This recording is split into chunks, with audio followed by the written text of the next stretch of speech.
Golden morning light sliced through Millbrook High's faculty lounge windows. Dr. Elena Martinez swept into the room, charcoal blazer tailored to perfection, Louboutin heels striking the scarred oak floor. Power, authority, money. A crumpled photocopy sprawled across the coffee-stained table, ancient Latin script that had defeated Harvard professors, Yale scholars, Columbia academics. Elena's manicured fingers traced the incomprehensible words. Behind her, water sloshed. The janitor moved like a ghost, his calloused hands steady on the mop handle. Marcus Thompson. Invisible, dismissed, forgotten. But when his eyes found those Latin characters, something ignited. Sharp, electric, dangerous. Sarah Chen's shrill laughter shattered the tension. "Hey, Marcus, think you can crack this mystery? Translate this and my salary is yours." The room erupted in mocking laughter from the teachers, cruel voices rising like hyenas circling prey. Marcus stood frozen for a heartbeat. Then his lips curved into something that wasn't quite a smile. The laughter died slowly, like air leaking from a punctured balloon. Marcus set down his mop with deliberate precision, the metal handle clicking against the wall. His work boots made no sound as he approached the table, 38 years of quiet dignity in every measured step. Elena found herself holding her breath, studying the man she had dismissed moments earlier. The weathered flannel shirt, the silver threading through dark hair, the hands that spoke of honest labor. Something about his posture had shifted, straightened, as if invisible weights had been lifted from his shoulders. Principal Murphy cleared his throat, the sound awkward in the sudden silence. "Marcus, you don't have to." But Marcus was already reaching for the manuscript, his fingers hovering over the ancient text with the reverence of someone handling sacred relics. Elena watched his eyes move across the Latin words, not stumbling or searching, but reading with fluid comprehension. The transformation was subtle but unmistakable. This wasn't a janitor pretending to understand. This was someone coming home. Marcus began to speak, his voice low and rich with unexpected authority. "This appears to be a commentary on Book 6 of Virgil's Aeneid, specifically the passage where Anchises reveals Rome's destiny to his son." His pronunciation was flawless, each Latin syllable rolling off his tongue like honey. The handwriting suggests late 18th century, possibly colonial era. "See here?" He pointed to a faded annotation. "The scholar questions Virgil's use of the subjunctive mood in line 453. Sarah Chen's face had gone pale. Elena felt the world tilt on its axis. "The interesting part," Marcus continued, his finger tracing the margins where spidery notes danced between lines, "is how this anonymous scholar connects Virgil's prophecy to American exceptionalism. He's arguing that the New World fulfills Anchises' vision of an empire without end." His voice carried the weight of deep understanding, years of study condensed into moments of revelation. It's actually quite brilliant work. Whoever wrote this understood both classical philology and political philosophy. The room had become a cathedral of shocked silence, every breath suspended in disbelief. Elena's mind raced, fragments of memory clicking into place like puzzle pieces. She had read this type of analysis before, this exact scholarly approach to Virgilian prophecy. Her hands trembled slightly as she remembered a paper that had changed her perspective on classical literature during graduate school. "The author," she whispered, barely audible, "signed his initials M.T." Marcus looked up, meeting her eyes with a mixture of resignation and relief. For a moment time stopped, and Elena saw past the janitor's uniform to something extraordinary hiding in plain sight. The faculty lounge erupted into chaos. Teachers peppered Marcus with questions, their voices overlapping in a cacophony of shock and curiosity. Sarah Chen sat down hard, her face crimson with embarrassment. Principal Murphy stood slack-jawed, staring at his janitor as if seeing him for the first time. But Elena heard none of it, her attention fixed on Marcus's hands as he gently returned the manuscript to the table. Those hands, she had been wrong about them. They weren't just weathered from manual labor. They bore the particular calluses of someone who had spent countless hours gripping pens, turning pages, lost in worlds of scholarship and thought.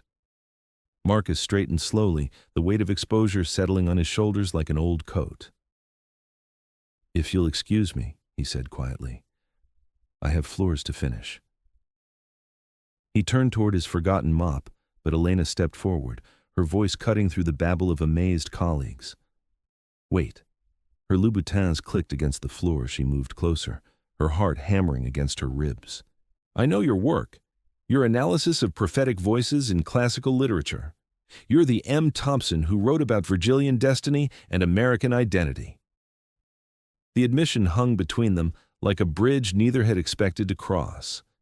For 3 years, Marcus Thompson had been invisible in Millbrook, the quiet janitor who arrived early, worked efficiently, and disappeared into the background of busy lives.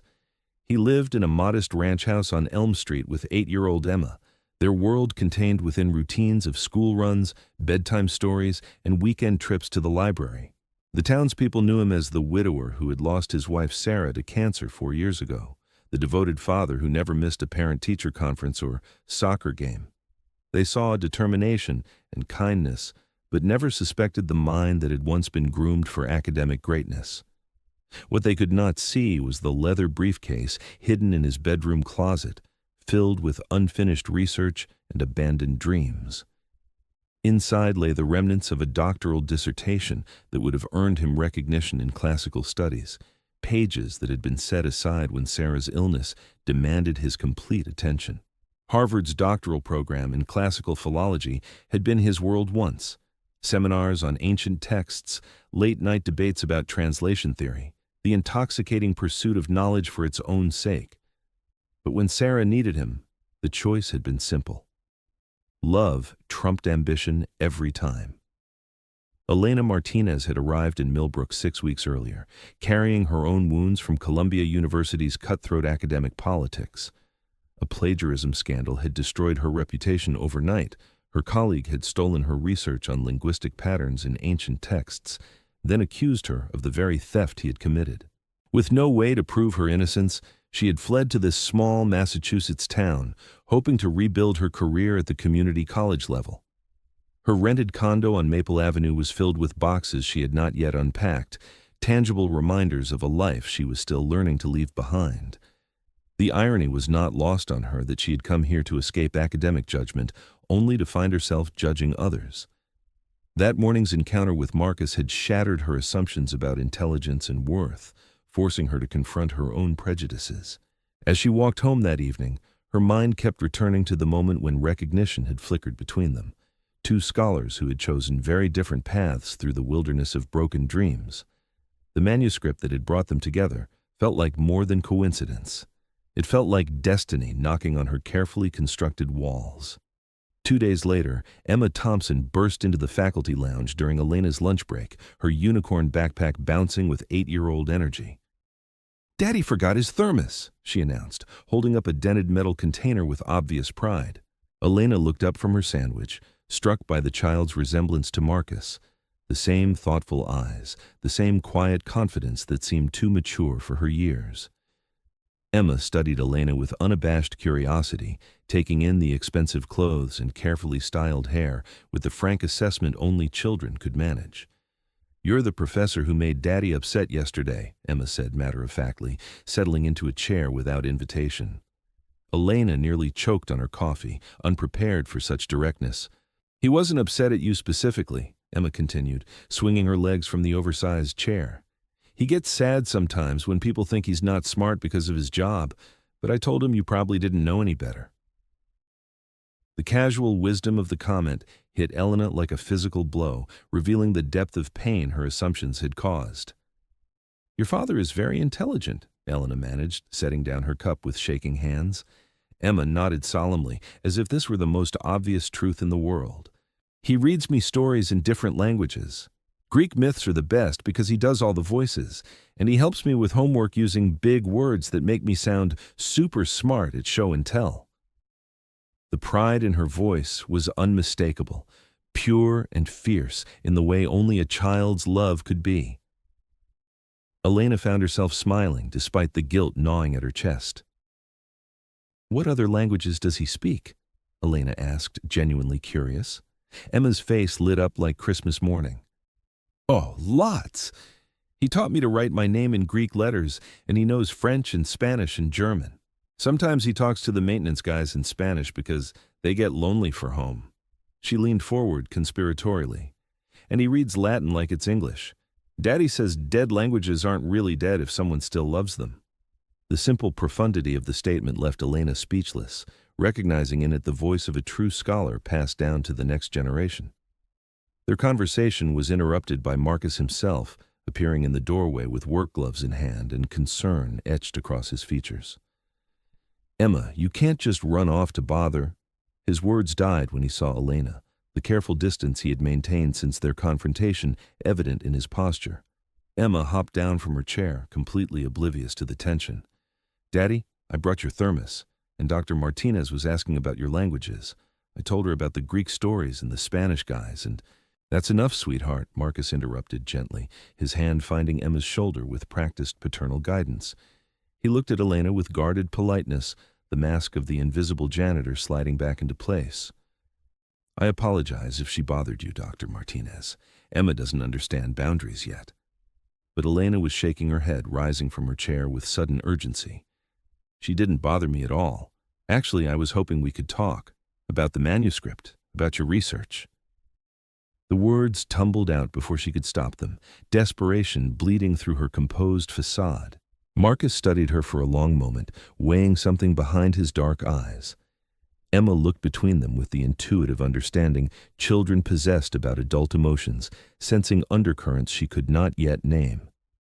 Finally, Marcus nodded slowly. Emma, go play on the swings for a few minutes. Stay where I can see you. As his daughter skipped away, chattering to herself about playground adventures, Marcus turned back to Elena with the full weight of his attention. What did you want to discuss, Dr. Martinez? The afternoon light streaming through the lounge windows cast long shadows across the floor as Elena gathered her courage. I've been thinking about what happened the other day, about assumptions and first impressions and how wrong they can be. She paused, watching Marcus's face for any sign of softening. I recognized your work because I cited it in my master's thesis 7 years ago. Your analysis of prophetic imagery and Virgilian epic poetry changed how I approach classical texts. The admission hung between them like a bridge, fragile but real. Marcus's carefully maintained composure cracked slightly, surprise flickering across his features before he could contain it. You read my work? The question carried decades of isolation, years of intellectual loneliness disguised as acceptance. Elena nodded, feeling the walls between them beginning to shift. Read it? It influenced my entire academic trajectory. Your insights about ancient prophecy connecting to modern American identity were brilliant. I always wondered why you never published more in that vein.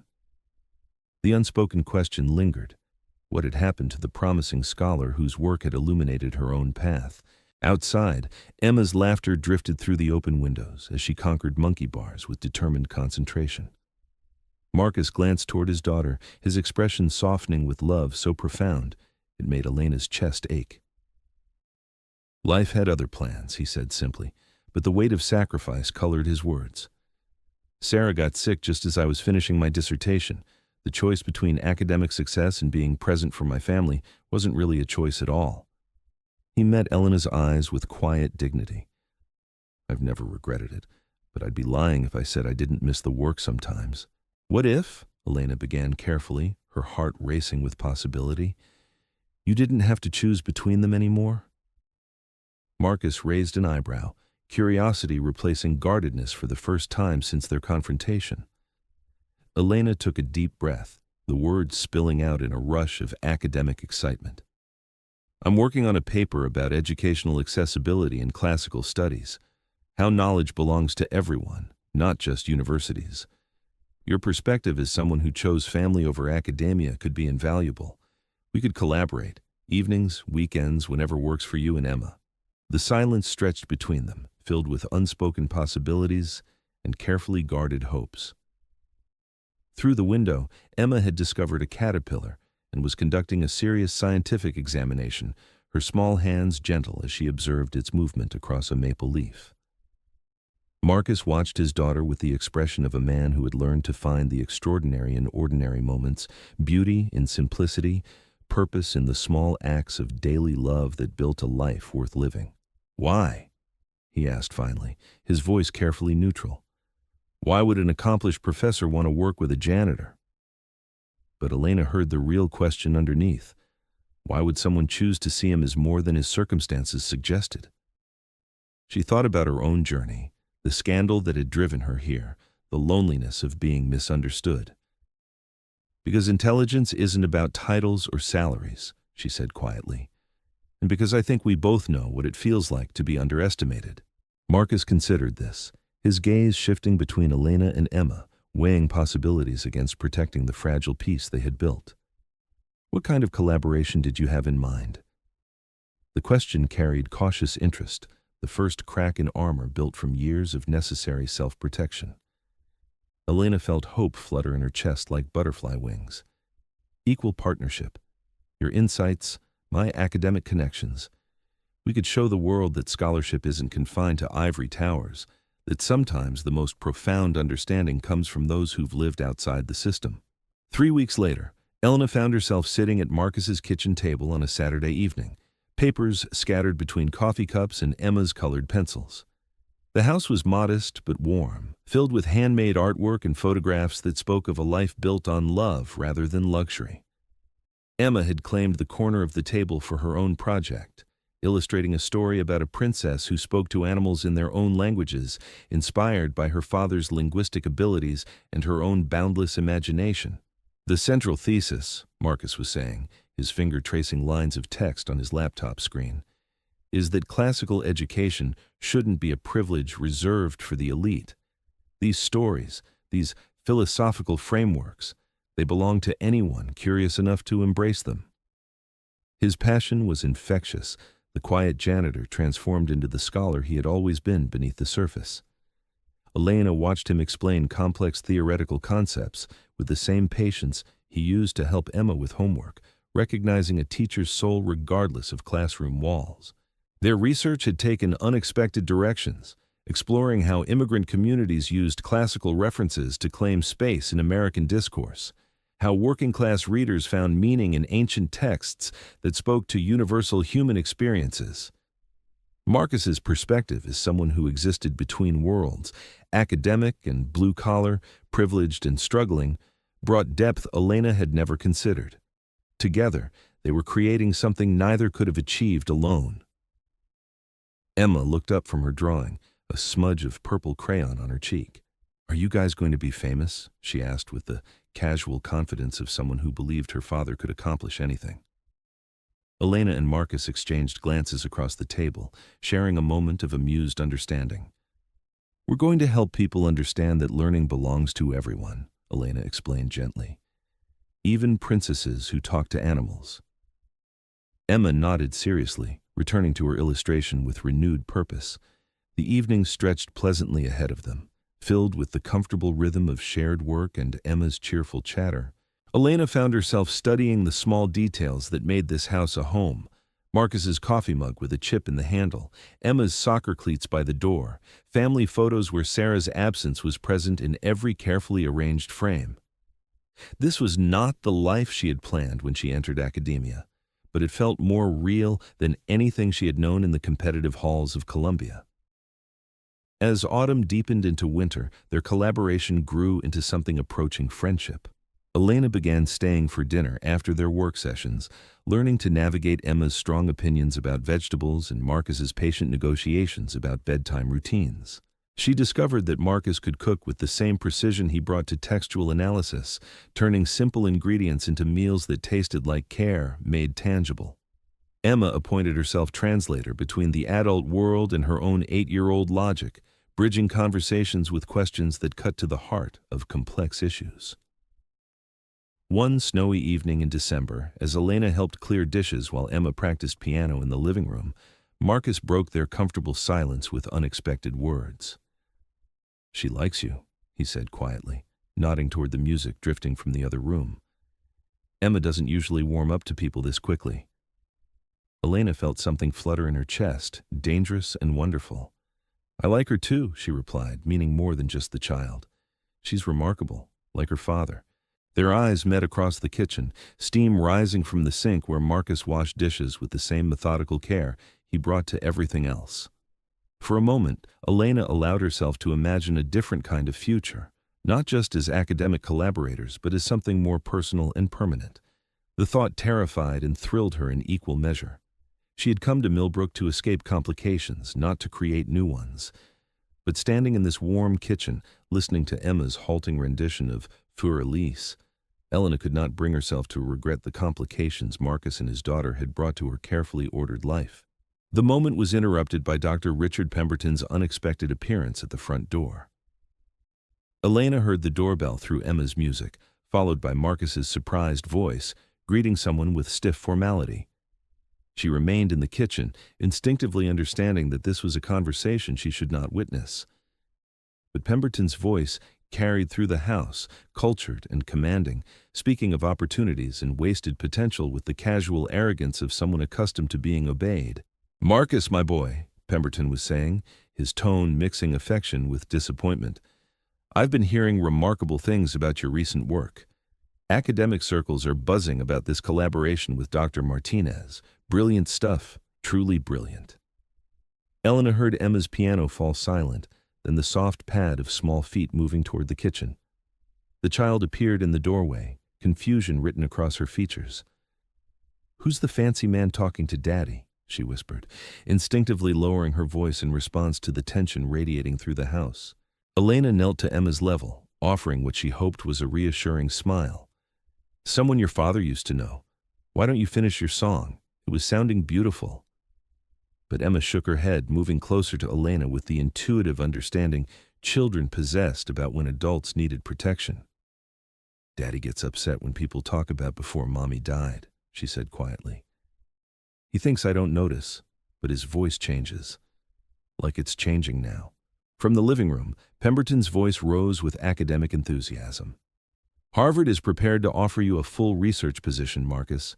Your daughter could attend the finest private schools, the life Sarah would have wanted for both of you." Elena felt Emma stiffen beside her, the child's small hand finding hers with desperate intensity. "Daddy already gives me the best life," Emma whispered fiercely. "We don't need fancy schools. We have our house and our stories and our Saturday pancakes." Marcus's response was quiet, but firm, carrying the weight of a decision made long ago and reaffirmed daily through small acts of love. "Richard, I appreciate the offer, but my answer hasn't changed. My life is here now. Emma's life is here. We've built something good in Millbrook, something Sarah would be proud of." Elena heard Pemberton's frustrated sigh, the sound of a man unaccustomed to having his generosity rejected. "You're wasting your intellectual gifts, Marcus. Hiding in this provincial town, pretending to be satisfied with manual labor. It's beneath you." The words hung in the air like a challenge, and Elena felt anger rise in her chest, not for herself, but for the man who had shown her that true intelligence wore work boots and flannel shirts, who read Latin poetry to his daughter and fixed broken locks with equal skill. Emma tugged on her sleeve, dark eyes wide with worry. "Is the fancy man going to make Daddy leave?" The question broke Elena's heart with its innocent terror, the fear of an 8-year-old who had already lost one parent and could not bear to lose the stability her father represented. "No, sweetheart," Elena said firmly, surprising herself with the certainty in her voice. "Your father makes his own choices, and he chooses you, always." She stood, Emma's hand still clasped in hers, and walked toward the living room where two very different visions of success faced each other across an unbridgeable divide.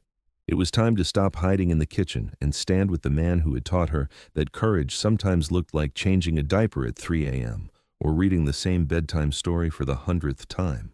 Pemberton looked up as Elena entered the room, his sharp eyes taking in her casual clothes and the child clinging to her side. "Ah, Dr. Martinez," he said with practiced charm. "I was hoping to meet the colleague who has inspired Marcus to return to serious academic work." But his tone carried subtle dismissal, the implication that Elena was somehow responsible for leading his protégé astray. Marcus stood near the fireplace, his posture rigid with controlled tension, caught between the world he had left and the life he had chosen. Dr. Pemberton, Elena replied coolly. Marcus hasn't returned to academic work. He never left it. He simply found a more honest way to pursue it. She felt Emma's grip tighten on her hand, drawing strength from the connection. Some of us believe that intelligence isn't diminished by choosing love over ambition, that the most profound scholarship comes from understanding life beyond university walls. Her voice carried the quiet authority of someone who had learned hard lessons about what truly mattered. Pemberton's eyebrows rose slightly, recognizing a worthy opponent despite his preconceptions. "How philosophical," he said with faint condescension. "But surely you understand the waste of keeping such talent buried in custodial work. Marcus could be shaping young minds at Harvard, publishing groundbreaking research, contributing to human knowledge on a grand scale." He gestured toward Emma with casual dismissal. Children are adaptable. She would thrive in Cambridge's intellectual environment.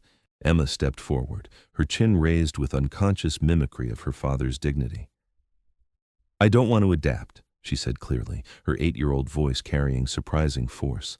"I want to stay here with Daddy and Elena and my friends and my school and my room where Mommy used to read to me." The simple declaration cut through Pemberton's sophisticated arguments like a sword through silk, revealing the human cost of his grand academic visions.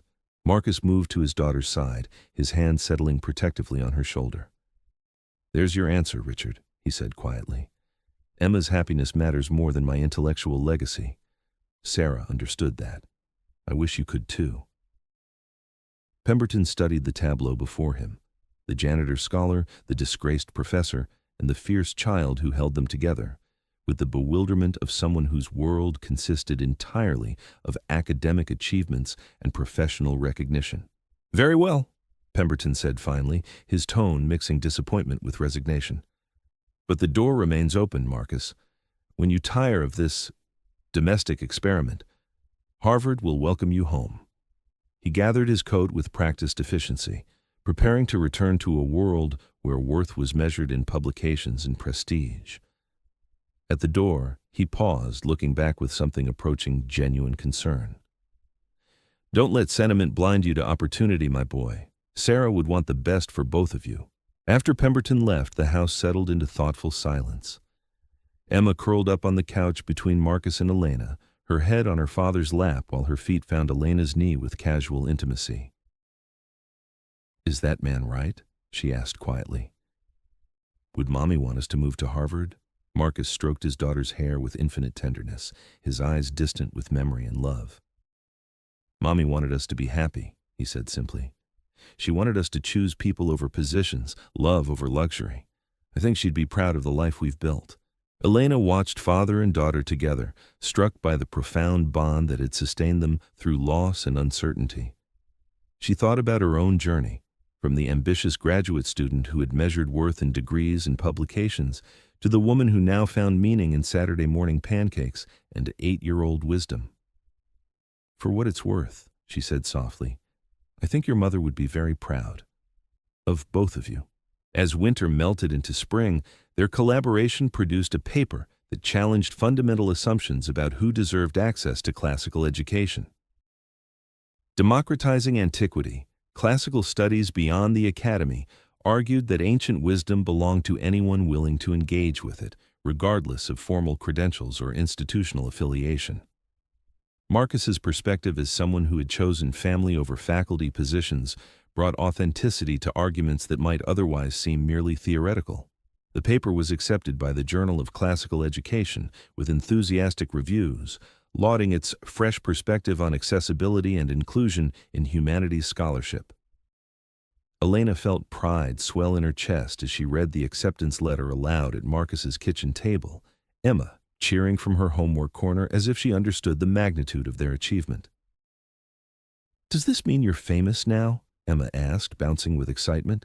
"Will they put your picture in magazines?" Marcus laughed, pulling his daughter into a hug that lifted her feet from the floor. "It means we helped people understand something important," he said, spinning her around the kitchen. "That learning belongs to everyone, not just fancy universities." Elena watched them celebrate with heart-swelling joy, thinking about how far they had all traveled from that morning in the faculty lounge, when assumptions and prejudices had nearly prevented this friendship from blooming. Their success brought unexpected attention from education reformers and classical studies programs seeking to broaden their appeal. Interview requests arrived weekly, conference invitations filled their email inboxes, and prestigious journals solicited follow-up articles. But Marcus approached fame with the same steady calm he brought to everything else, accepting opportunities that aligned with their mission while protecting the family time that remained his first priority. "We're making a difference," Elena said one evening, as they reviewed speaking invitations over coffee and Emma's leftover pizza. "Schools are implementing accessibility programs based on our recommendations. Community colleges are adding classical studies courses. We're actually changing how people think about education." Marcus nodded, pleasure evident in his quiet smile. "Sarah would have loved this," he said softly. "She always believed knowledge should be shared, not hoarded." The mention of his late wife no longer brought the sharp pain it once had, Elena noticed. The grief remained, would always remain, but it had transformed into something gentler, a presence rather than an absence, love that continued to guide choices and shape dreams. Elena had learned not to feel threatened by Sarah's memory, understanding instead that she was being invited to join a story rather than replace its previous chapters. On a warm Saturday evening in late spring, as they finished editing their second paper while Emma played in the backyard, Marcus set down his laptop and looked at Elena with an expression she could not quite read. "I have something for you," he said quietly, disappearing into his bedroom. He returned carrying the leather briefcase Elena had glimpsed in his closet months earlier, its surface worn smooth by years of handling. Inside lay the unfinished dissertation that had haunted his dreams for 7 years, hundreds of pages of meticulous research on Virgilian prophecy and American identity, abandoned when Sarah's illness demanded his complete attention. "I want you to have this," Marcus said, his voice thick with emotion, "not to publish under your name, but to finish the work, to say what I couldn't find the strength to say." Elena's hands trembled as she touched the manuscript, understanding the magnitude of the gift he was offering. "Marcus, I can't. This is your life's work," she protested, but he was already shaking his head. "My life's work is in the backyard, climbing that maple tree and planning her summer reading list," he said with gentle firmness. "This research deserves to see the light. You understand it as well as I do now, maybe better." He paused, watching Elena's face with quiet intensity. "Besides, the best scholarship happens in collaboration. We've proven that." Elena looked down at the dissertation, 7 years of brilliant analysis waiting for completion, insights that could reshape how scholars understood the intersection of classical literature and American identity. But more than that, she saw trust made tangible, friendship transformed into intellectual partnership, love expressed through shared purpose. "We'll finish it together," she said finally. "Equal partners, equal credit. Your vision, our voices." Emma's laughter drifted through the open windows as she discovered a family of robins nesting in the maple tree, her excited voice calling for them to come see the baby birds. Marcus and Elena exchanged glances across the table, understanding without words that they were witnessing another beginning, not just of academic collaboration, but of something deeper and more lasting than either had dared to hope. That night, after Emma had been tucked into bed with stories of brave scholars and magical languages, Elena and Marcus sat on the front porch, watching fireflies dance in the gathering darkness. The briefcase lay between them on the wooden steps, no longer a repository of abandoned dreams, but a bridge to shared possibilities. "What happens now?" Elena asked softly, meaning more than just their research projects. Marcus was quiet for a long moment, his face peaceful in the golden porch light. "Now we keep building," he said simply. "The work, the friendship, whatever comes next. Sarah used to say that love wasn't about grand gestures. It was about showing up day after day, choosing each other again and again." He looked at Elena with eyes that held no promises but infinite possibility. "I'd like to keep showing up if you'll have us." Elena thought about the journey that had brought her here, from the ambitious professor who measured worth in publications to the woman who found joy in bedtime stories and Saturday morning pancakes. "I can't think of anywhere else I'd rather be," she said honestly, reaching for his hand as the first stars appeared in the darkening sky. Behind them, The house glowed with warm light, Emma's artwork covering the refrigerator and classical texts, sharing space with children's books on every shelf. 6 months later, Elena stood before a packed auditorium at the National Education Association's annual conference, her voice steady as she delivered the keynote address that had grown from their collaborative research. "Education is not a privilege to be rationed," she said, looking out at hundreds of teachers and administrators from across the country. "It is a birthright to be celebrated. When we limit access to knowledge based on socioeconomic status or institutional affiliation, we impoverish not just individuals, but our entire society." In the audience, Marcus sat with Emma beside him, both wearing their finest clothes for Elena's moment of triumph. Emma had insisted on bringing her notebook to take important notes about the speech, though most of her attention was focused on the elaborate decorations in the hotel ballroom. Marcus watched Elena command the stage with quiet pride, remembering the woman who had swept into that faculty lounge with designer heels and unexamined assumptions about worth and intelligence. "The janitor in my story," Elena continued, her voice carrying to the back of the auditorium, "taught me that brilliance wears many uniforms. Sometimes it mops floors at dawn and reads Virgil by lamplight. Sometimes it sacrifices career advancement for bedtime stories and soccer practice. Sometimes it finds profound truth in the space between what we expect and what we discover when we look beyond surface assumptions." The applause was thunderous, sustained, filled with recognition and validation from educators who had seen their own battles to expand access and inclusion. Elena accepted the standing ovation with grace, but her eyes found Marcus and Emma in the crowd, drawing strength from their presence. This moment belonged to all of them, the scholar who had never stopped learning, the father who had never stopped loving, and the child who reminded them daily that the most important lessons could not be found in textbooks. Later that evening, as they celebrated at a quiet restaurant near their hotel, Emma raised her glass of apple juice in a solemn toast. "To Daddy for being the smartest janitor in the world, and to Elena for seeing what nobody else could see." The adults laughed, clinking their wine glasses against her juice with ceremonial seriousness. But beneath the humor lay profound truth. They had found each other across assumptions and expectations, building something beautiful from broken dreams and second chances. The leather briefcase now sat in Elena's home office, transformed from a repository of regret into a symbol of collaborative possibility. Their joint dissertation was scheduled for publication the following spring, already generating interest from university presses and classical studies programs.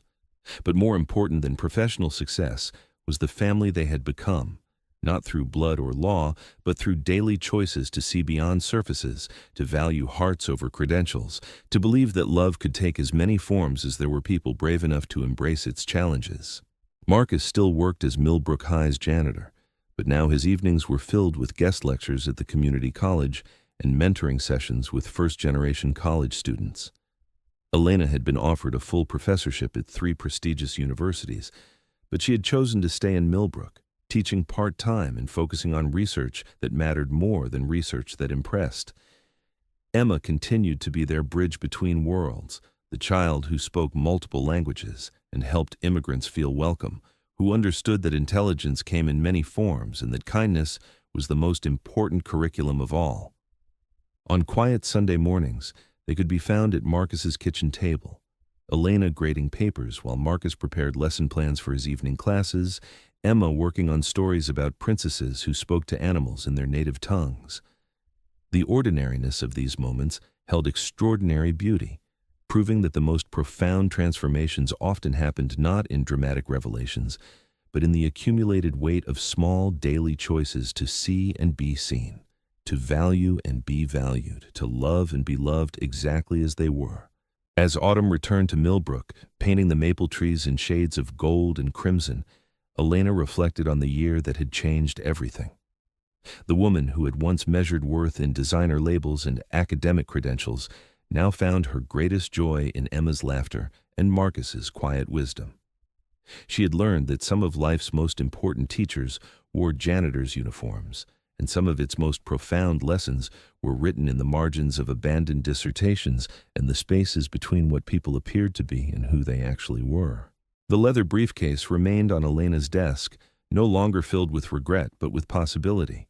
New research projects, collaborative dreams, and the ongoing story of three people who had found in each other what they had not even known they were looking for. Outside her window, Emma's voice drifted up from the backyard where she was teaching the neighbor children to write their names in Greek letters, passing on the gifts her father had given her with the generous spirit of someone who understood that knowledge, like love, multiplied when shared. In the end, it had not been about translation at all, not Latin manuscripts or academic credentials or proving intellectual worth to skeptical colleagues. It had been about recognition, about seeing past uniforms and assumptions to the extraordinary people hiding in plain sight. Marcus had never needed to translate ancient texts to prove his brilliance. He had been demonstrating it every day through the way he loved his daughter, pursued truth for its own sake, and chose integrity over advancement. Elena had simply been fortunate enough to learn the language of seeing, to understand that the most important discoveries happened not in dusty archives, but in kitchen conversations and bedtime stories and the daily miracle of choosing each other again and again. The story that had begun with mocking laughter and cruel challenges had transformed into something approaching grace, proof that sometimes the most profound journeys started with the willingness to admit you had been wrong, to see beyond first impressions, and to believe that love came in as many forms as there were people brave enough to embrace its infinite, surprising possibilities.